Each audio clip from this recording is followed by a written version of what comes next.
Assalamualaikum warahmatullahi wabarakatuh. Saya Muhammad Ramzi. Di sini saya akan mempresentasikan tentang demonstrasi tools yang digunakan dalam pengembangan proyek RAD. Jadi video ini nanti setiap tahap implementasinya akan saya gabung jadi satu. Jadi mulai dari tahap pembuatan schedule project, biaya, terus kemudian desain UML, desain mockup, program dan implementasi akan saya jadikan satu video. Jadi di sini pertama saya akan menjelaskan tentang project schedule-nya. Ini udah saya buat barusan, jadinya bisa lebih cepat videonya. Di sini saya buat mulai dari tahap fase satunya, requirement planning-nya, yang projectnya dimulai dari tanggal 5 Maret sampai tanggal 13 April sampai bulan April, itu sekitar 1 bulanan. Kemudian di sini mulai dari mendapatkan klien dan wawancaranya, meneliti masalah perusahaan, menentukan persyaratan proyek, finalisasi persyaratan dan persetujuan klien sudah 100%. Maka kemudian di sininya juga sudah full berganti. Kemudian di bawahnya ini juga sudah otomatis, jadinya maksudnya kalau misalnya kita di sini kita klik 50% gitu, ini akan berubah jadi warna biru, maksudnya progresnya belum komplit. Tapi karena kita di sini sudah 100%, jadinya ini akan otomatis seperti ini. Kemudian di sini fase keduanya ada user design, membangun desain, evaluasi kepada klien, memperbaiki desain, evaluasi kembali, kesepakatan desain. Ini juga otomatis. Contohnya di sini misalnya di sini baru 80%, maka akan jadi seperti itu. Kita ubah lagi jadi 100. Nah, ini tanggalnya ditentukan dari sini, misalnya di sini tanggal 19. Maka dia akan mundur seperti ini. Kemudian ini kita kembalikan lagi jadi yang awal, tanggal 20. Karena waktu itu prosesnya adalah 3 hari saat proses kesepakatan. Kemudian yang di fase 3 ada rapid construction. Ini di bagian programnya, mulai masuk ke fase program. Di sini mulai dari perbaikan, pengembangan program dan aplikasi. Ini perbaikan cepat, maksudnya kalau saat ada kesepakatan yang harus ditentukan ulang dari fase sebelumnya di pembuatan desain, maka diperbaiki di sini untuk langsung diintegrasikan ke programnya. Ini juga sudah otomatis. Misalnya di sini kita undur ke tanggal 22, maka dia akan otomatis mengikuti di sebelah sini. Tadinya di sini, sekarang dia mulainya di sini. Nah, ini kita kembalikan lagi ke 21. Nah, kemudian di sini ada fase keempat, cut overnya, implementasi, evaluasi, pengujian, cari bug sistem. Nah, ini belum lengkap, makanya di sini masih ada ini yang warna ungu atau birunya. Kalau misalnya sudah lengkap dia akan seperti ini, tapi ini belum lengkap pengujiannya, jadinya masih 80% mencari bug sistemnya, makanya dia ada warna begininya. Nah, kemudian saya akan menjelaskan tentang pembuatan biayanya. Ini pembuatan biayanya cukup sederhana, jadi seperti ini. Ini juga telah saya buat tadi. Ini tinggal dibuat seperti pembuatan table biasa saja. Dan nanti tinggal ditarik ke bawah tuh. Ini jadi manager project ini sudah dibuat menjadi seperti ini. Nah, yang kemudian di sininya total biaya keseluruhannya adalah dia menghitung dari table C7 dengan table yang C10. Jadi menghitung dari total biaya tenaga kerja langsungnya dan tenaga kerja tidak langsungnya. Jadi 7 plus C10. Ini di sini nanti akan dijumlahkan secara otomatis oleh Microsoft Excel-nya. Kemudian selanjutnya saya akan menjelaskan tentang pembuatan desain UML dan desain mockup, serta pembuatan desain bukan pembuatan desain tapi pembuatan program dan implementasinya. Terima kasih. Kita akan membuat use case atau kelas diagramnya dulu. Jadi dalam membuat use case dan kelas diagram dalam perancangan proyek perangkat Linux ini, kami menggunakan website Creately untuk menggunakan YAML yang diperlukan. Contohnya di sini. Ini ada use case yang sudah jadi, kita menggunakan ini, tinggal di drag and drop aja, jadi lebih mudah dalam penggunaannya.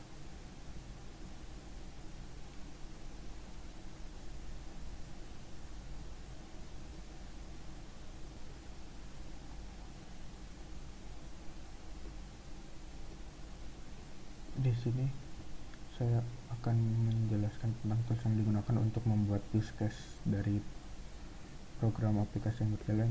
Mulai dari sini ada gambar aktor, ini adalah use case kelompok kami. Terus kemudian di sini bisa kita buat ini, misal admin login page, tinggal di klik 2 kali, kemudian ketik aja.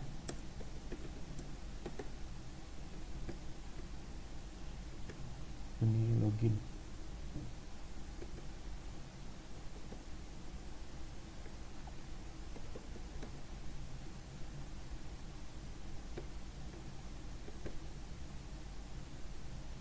Ini maksudnya adalah halaman-halaman atau kegiatan yang dilakukan, yang bisa dilakukan oleh seorang aktor.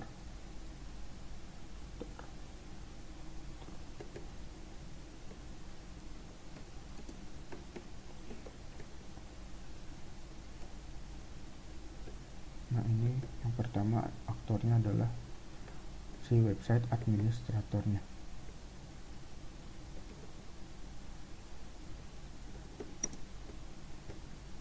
Kemudian aktor yang kedua adalah pengunjung website atau visitor.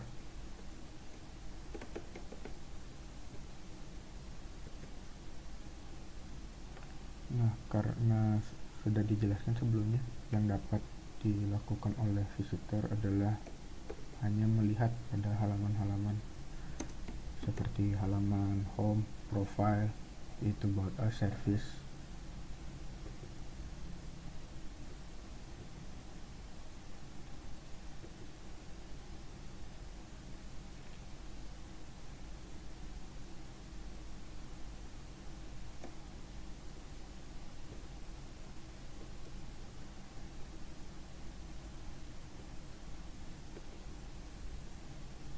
Di sini bisa dilihat lagi.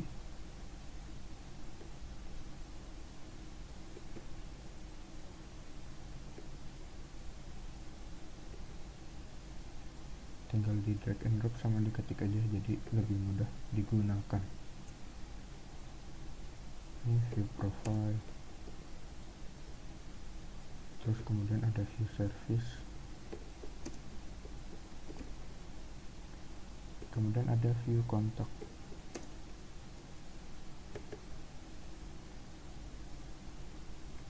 Ini kontak aja karena dia bisa mengelola. Terus kemudian ada view blog.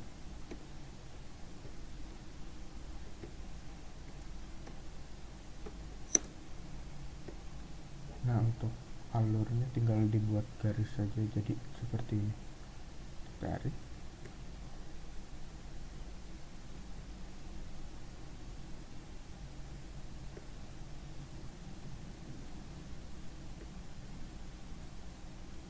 Jadi tinggal dibuat konektor seperti ini.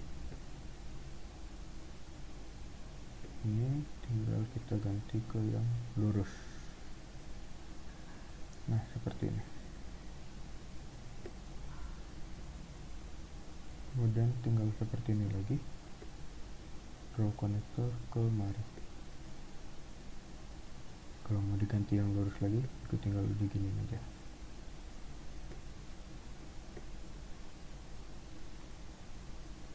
Kemudian ada lagi kemari.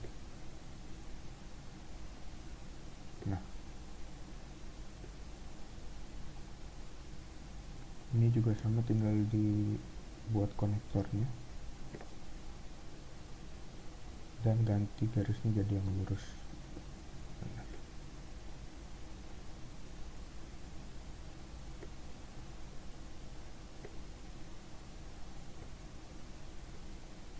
Nah, terus kemudian buat konektor lagi ke masing-masing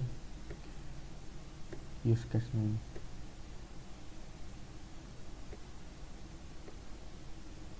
Kita buat konektor ke semuanya.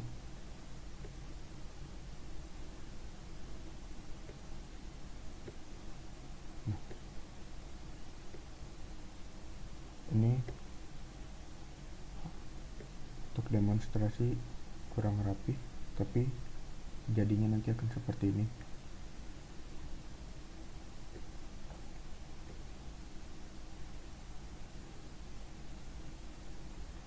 Konektor.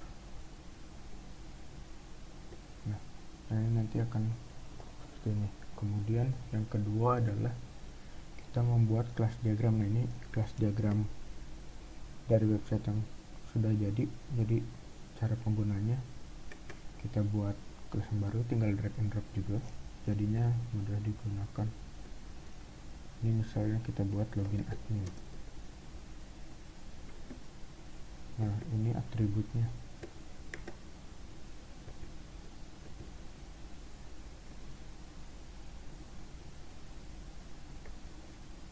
Atributnya ini kita kasih lambang ini karena ini adalah informasi yang bersifat pribadi, maka di kelas diagramnya kita buat menggunakan lambang minus.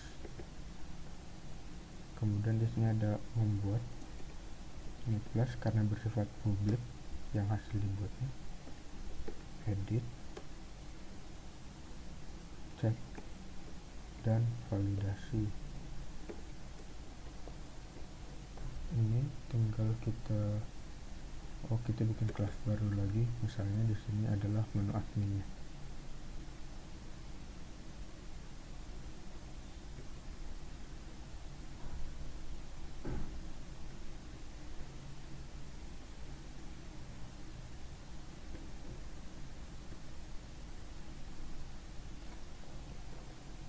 Nah, misal di sini menu admin.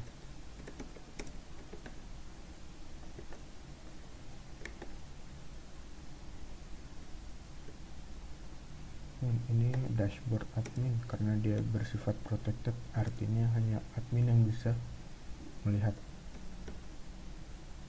Kemudian ada fitur di sini protected juga, fitur dari menu adminnya. Kemudian info pengunjung. Dan di sini ada operasi yang bisa dilakukan dari menu admin. Yang pertama menambah, kemudian melihat, mengubah, menghapus, dan memeriksa.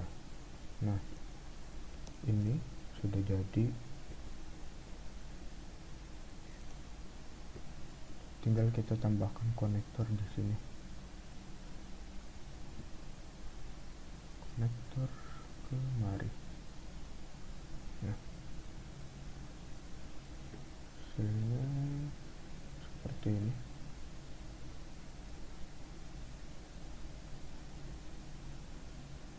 Asosiasi. Nah, ini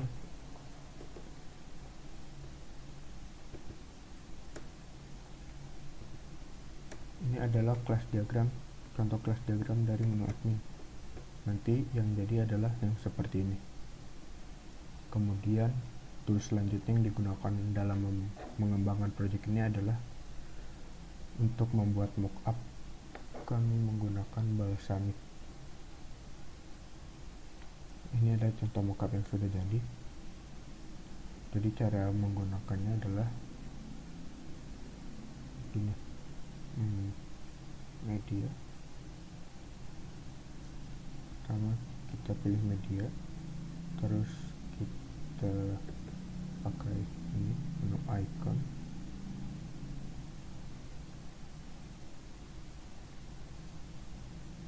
Dan asset.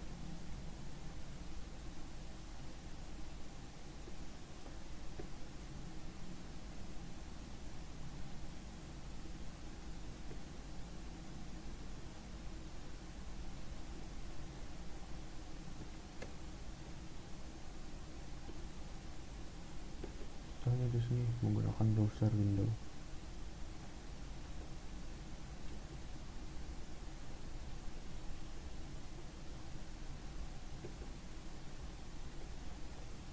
Nah, ini ada kolom search bar. Bisa tinggal kita copy dari sini. Ini tinggal kita drag and drop aja kayak tools yang lain. Kemudian adalah sama menu di sini. Ini kalau misalnya mau gampang tinggal kita search aja di sini. Nah, di sini udah ada langsung.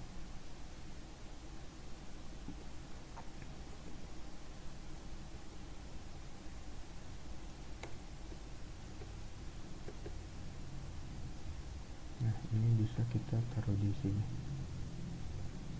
Misalnya, nah ini tinggal diedit aja isi teks di dalamnya. Misal ada home,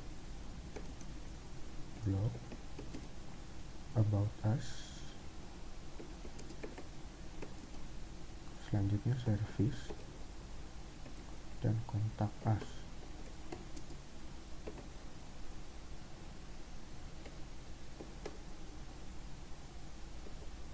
Nah, tinggal di drag and drop.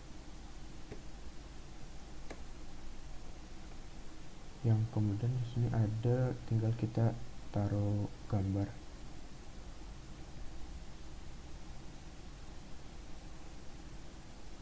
Karena ini terlalu besar, kita pakai ini, ada image.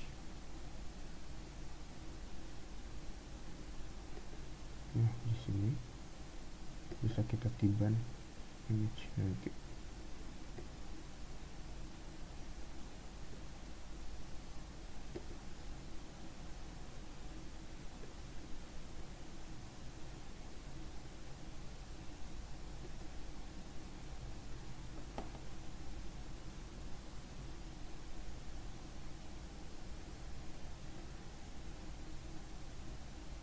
Kita cari gambar yang mau dipakai.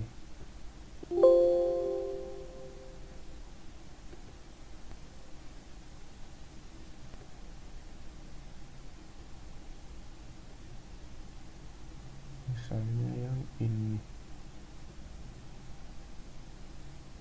Misalnya ini. Nanti dia otomatis load gambarnya.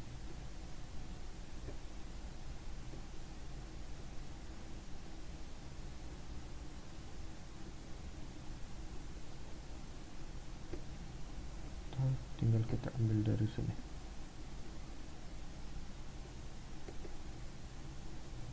Nah, ini tinggal diatur.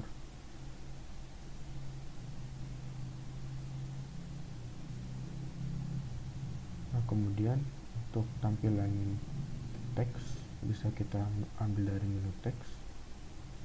Kemudian di sini ada text input.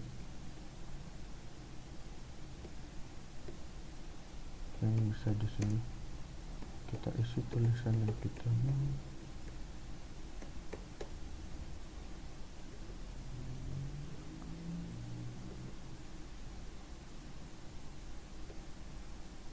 Nah, ini contoh tampilan halaman home yang ada pada website. Lengkapnya adalah seperti ini, yang ada di samping sini. Nah, kemudian selanjutnya adalah tools yang digunakan untuk membuat website-nya sendiri. Setelah ini akan saya tunjukkan. Assalamualaikum warahmatullahi wabarakatuh. Saya Muhammad Ramzi, programmer dari kelompok Muhammad Ilyas. Di sini saya akan mempresentasikan web yang sudah jadi buatan kelompok kami. Ini bisa dilihat di sini, ini laman home-nya. Ini menu-menu yang ada di web ini. Nah, ini web sudah jadi. Nah, ini ada halaman About Us.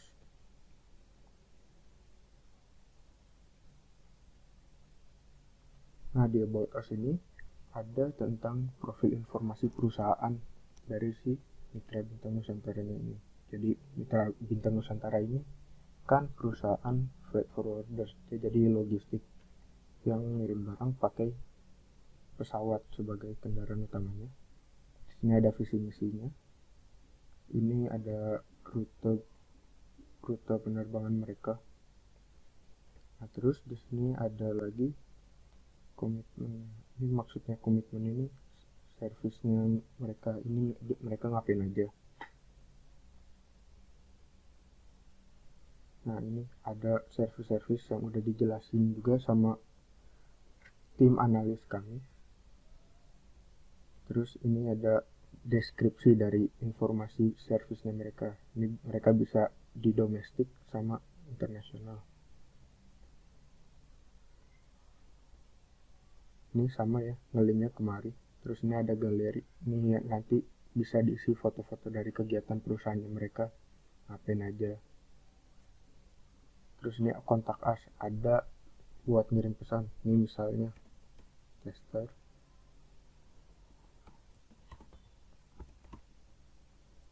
Nomor telepon, subjek pesannya misal testing. Nah, ini pesannya ini HP mau hubungi apa, nanti tinggal kirim send aja. Nah, ini ada nama-nama klien perusahaan dari Mitra Bintang Nusantaranya ini, jadi dia bisa kegeser-geser. Nah, ini sama ngelinknya nanti ke kontak us juga. Nah, ini ada alamat dari kantor Mitra Bintang Nusantaranya. Nah, ada di sini lagi menu blog. Blog ini buat misal mereka punya informasi tentang acara apa, perusahaan apa, ini ada di sini. Bisa di post di sini nanti. Ini contoh postingannya. Nah, ini kan masih menu yang dilihat dari usernya. Nah, kalau misalnya kita mau masuk ke menu backend-nya, menu dashboard-nya buat admin, tinggal nambahin di URL-nya wp-admin. Nanti otomatis langsung ngarahin ke bagian backend setelah login.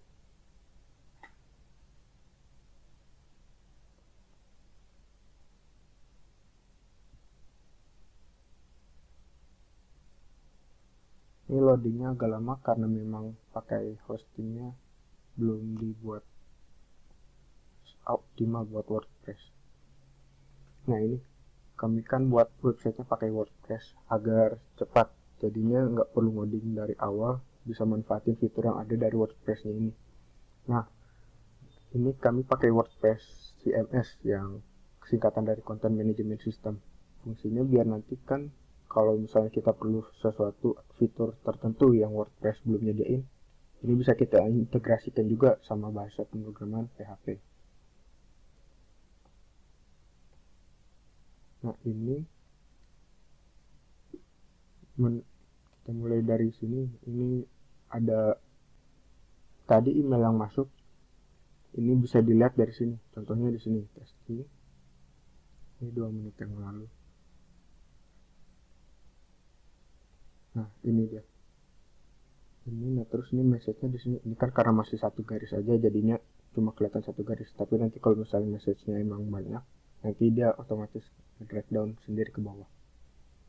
Ini menu dashboard adminnya, dashboard utama. Nah, ini kalau misalnya ada update dari plugin atau update WordPress tertentu, nanti dia otomatis ada di sini. Nah, ini bisa ada edit front page-nya, manage widget, gitu. Nah, ini kalau misalnya kita mau ganti tema gitu, bosan sama tema yang default atau tema yang kita punya sekarang, ini bisa di sini, tinggal pilih aja. Nah, ini kalau misalnya nggak suka sama yang disediain di sini, kita bisa download lagi dari sini. Ada library-nya, tinggal download. Nah, ini menu plugin. Kalau misalnya butuh bantuan sesuatu dari WordPress-nya, ini ada tools-tools yang bisa berguna di sini. Kalau udah download, tapi ada di sini, tinggal diaktifasi atau diaktifasi kalau misalnya nggak mau dipakai. Nah ini user, nanti jadi user adminnya siapa aja ini ada di sini semua. Karena ini baru satu, jadinya adanya satu doang di sini. Nah kemudian di sini ada media. Media ini buat naruh foto-foto, video atau suara lagu gitu. Ada di sini semua.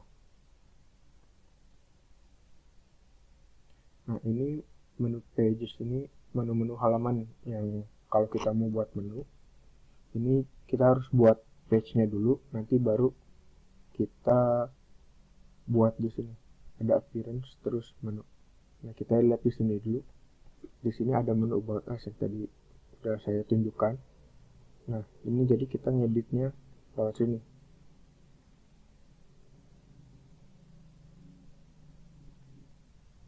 Nah ini kita ngetik di sini. Jadinya kalau bagi admin perusahaan Mitra Bintang Nusantaranya yang nggak ngerti coding kan di sini juga lebih enak jadinya pakainya. Nah di sini tadi sesuai yang udah saya sebut, di sini ada fitur menu. Menu ini buat kita buat menunya. Nah ini caranya adalah tinggal kita checklist saja, nanti add to menu. Ini kan udah, jadi nggak perlu saya add to menu lagi. Kalau udah selesai tinggal save menu, nanti bisa langsung lihat di sini visit site.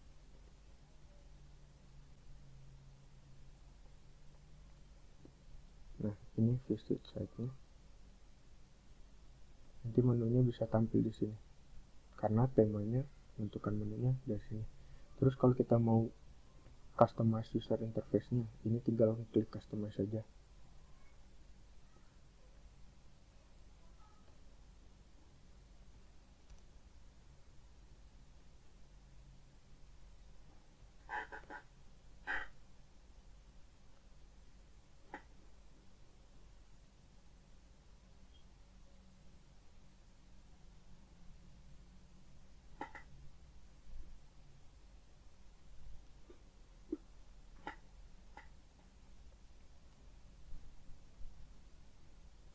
Nah ini udah muncul tampilan menunya kayak gimana. Ini dari tema yang diinstal, plugin-pluginnya, tema opsional temanya. Nah kalau kita mau edit halamannya tinggal klik logo pensil yang ada di pojok di sini. Ini nanti udah ada sini, jadi tinggal kalau mau ganti gambarnya, pilih gambarnya bisa di sini. Nah ini kalau misalnya gambarnya belum ada di library-nya, kita bisa upload file lewat sini. Ini nanti tinggal pilih aja, atau bisa drag and drop. Ini ada deskripsinya yang mau tulisan ada di halamannya apa aja. Nah terus selanjutnya adalah menu ini, tinggal diklik lagi sama.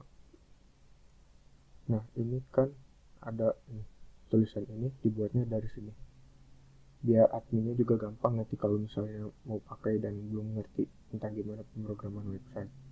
Nah terus kalau mau buat tombol, ini tinggal di sini aja diisi nanti posisinya, tulisan di tombolnya, sama buat link ini nanti kemana, karena ini about us, ini kita arahin ke about.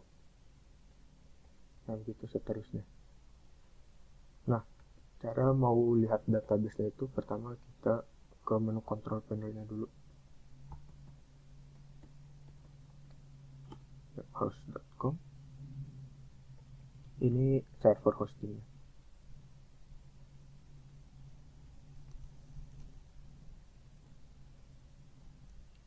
Kita sign in.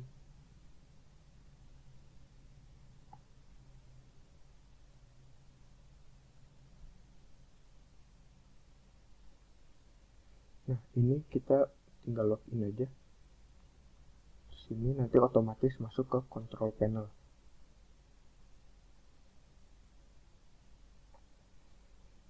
Nah ini tinggal milih website kita. Ini kalau misalnya buat lebih dari satu website, nanti di sini ada tampilannya semua. Nah ini website kita tadi, kita pilih.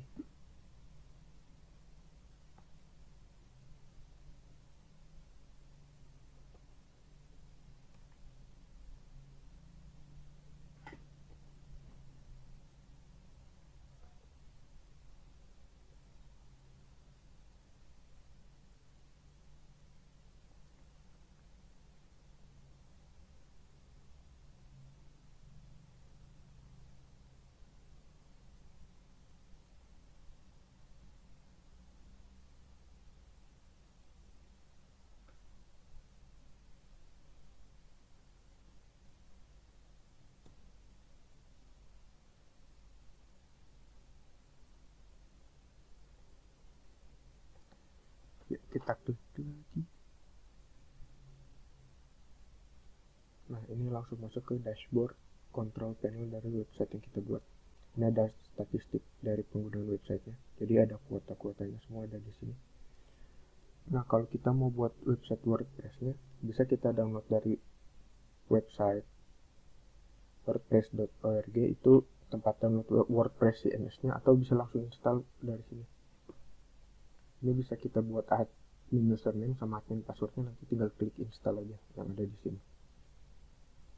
Nah, untuk database ini kita pilih di sini. Nah, ini kita bisa langsung masuk ke PHP MyAdmin sini, jadi dia pakai MySQL.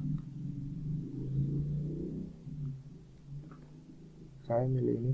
Kenapa pakai MySQL? Karena MySQL menurut saya terhitung lebih mudah dipakai, terutama buat pemula.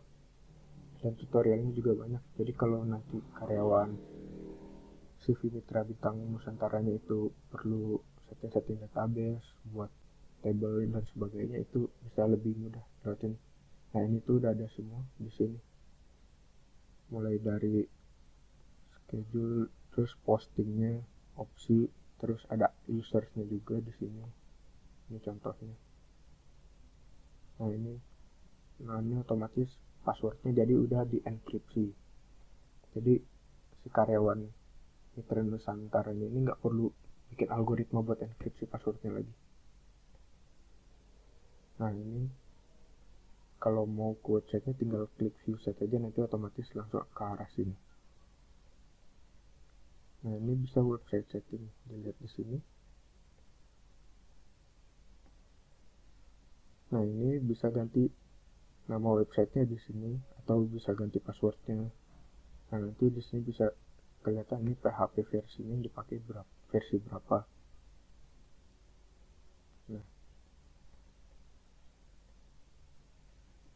Nah, ini ada tools-tools juga yang mempermudah. Ada dari file manager, nanti kalau mau upload files tinggal upload aja di sini.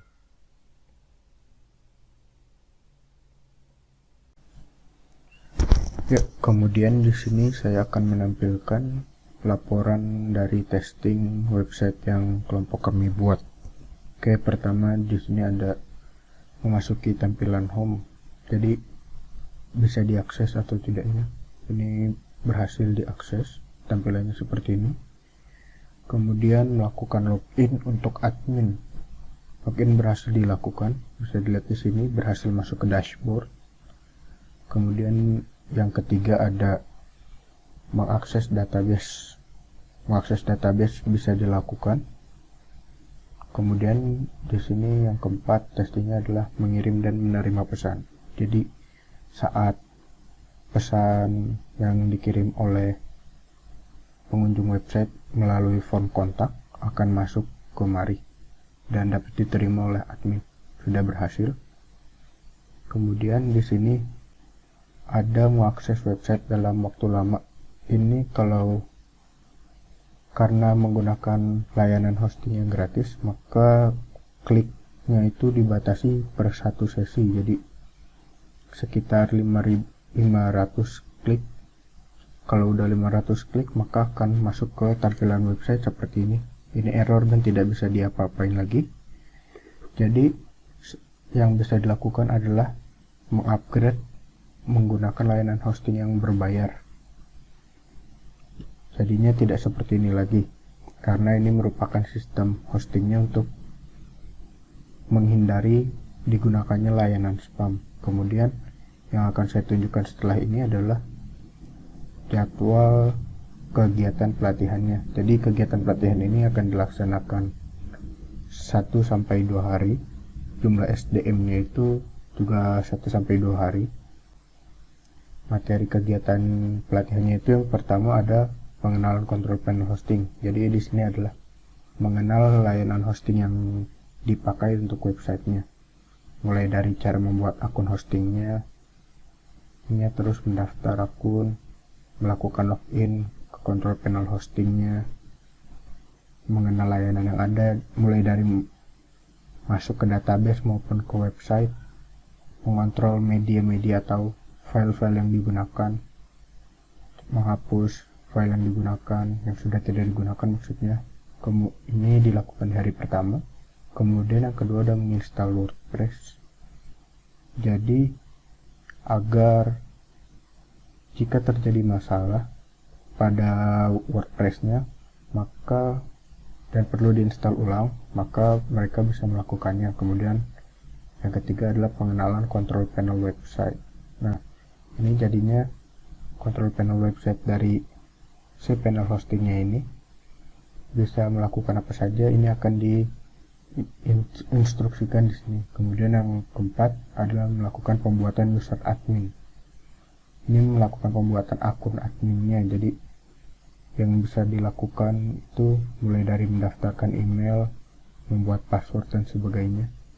Kemudian melakukan loginnya seperti apa. Kemudian yang keenam ada pengenalan dashboard admin. Jadi administrator website ini dari dashboardnya itu bisa melakukan apa saja, ini nanti diajarkan di sini. Kemudian yang ketujuh melakukan konfigurasi website. Nah, ini berkaitan sama yang nomor 6. Jadi websitenya harus dikonfigurasikan seperti apa. Kemudian yang ke-8 melakukan backup dan restore website.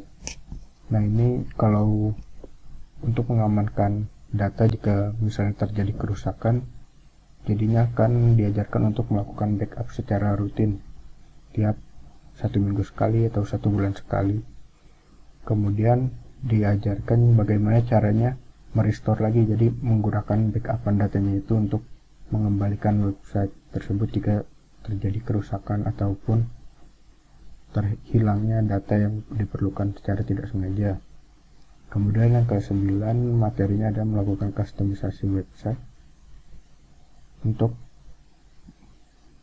mengenalkan bagaimana caranya mengubah atau memperbaiki tampilan websitenya sesuai yang dibutuhkan perusahaannya nanti. Kemudian yang ke-10 ada penggunaan website.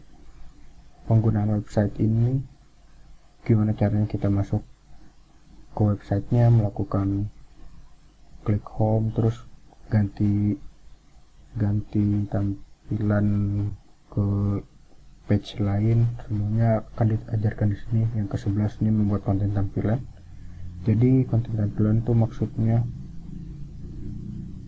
teks atau gambar yang ditampilkan di halaman websitenya akan dipelajari di sini. Kemudian membuat blog, karena website yang kami buat ada menu blognya, halaman blognya yang bisa digunakan untuk adminnya nanti jika ingin menyebarkan kegiatan-kegiatan yang dilakukan perusahaan atau informasi-informasi lainnya.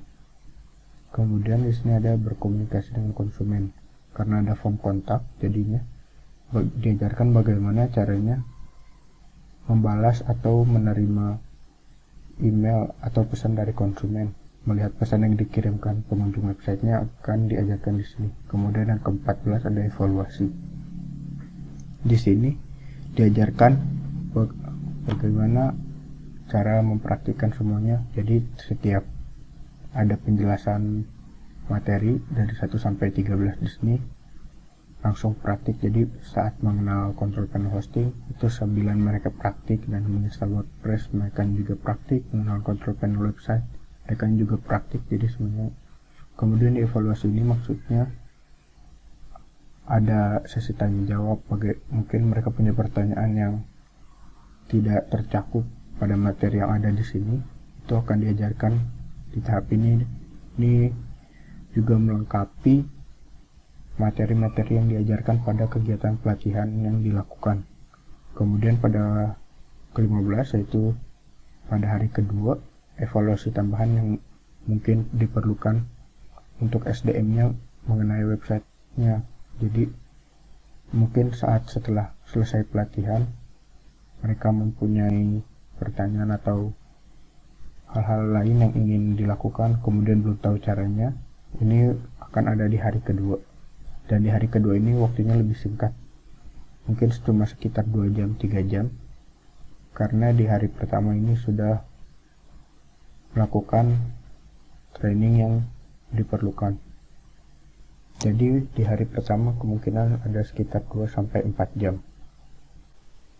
Oke, terima kasih. Sekian presentasi tentang demonstrasi tools yang digunakan dalam pengembangan proyek RAD dari saya. Terima kasih. Wassalamualaikum warahmatullahi wabarakatuh.